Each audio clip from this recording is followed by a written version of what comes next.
देतानी दिल से दुआए सनम, जिंदगी में आई न कबो तोरा गम।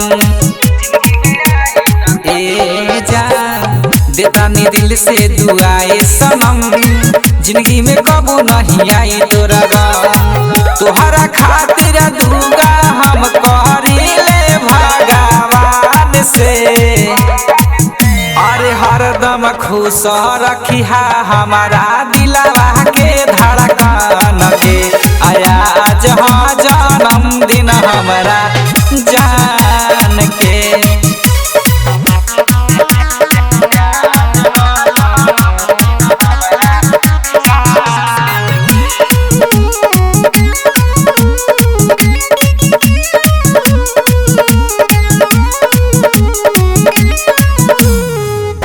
लागे न जान तोहके केहू के नजरिया, तोहरा के लाग जाए हमरो उमरिया।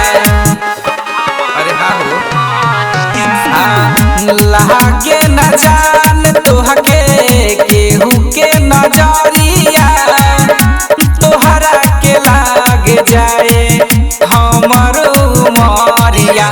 अरे तू ही हमर जान हऊ, तू ही त परान हो, बतिया के लाना सोना तू त हमर मान। चमकता रही हाय ऐसे जैसे चमकेली चंदया समान में। अरे हरदम खुश रखिहा हमारा दिलवा के धड़कन के।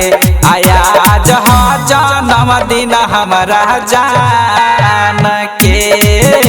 आज हा जन्मदिन हमारा जान के।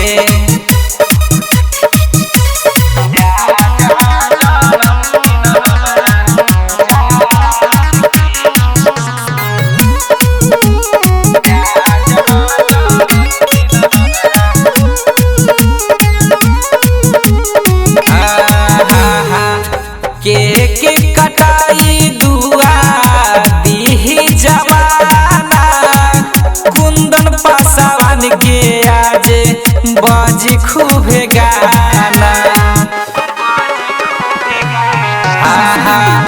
केक कटाई दुआ दीही जमाना, कुंदन पासवान के आज बाज खूबे गाना। केहू नहीं बोली चाहे दिन हो या रात, आज त मनावा तनी बर्थडे वाला पार्टी। इनके चर्चा चलता पूरा दुनिया जहान में। अरे हरदम खुश रखिहा हमारा दिलवा के धड़कन के। आज हाँ जन्मदिन हमारा जान के। आज हाँ जन्मदिन हमारा जान के।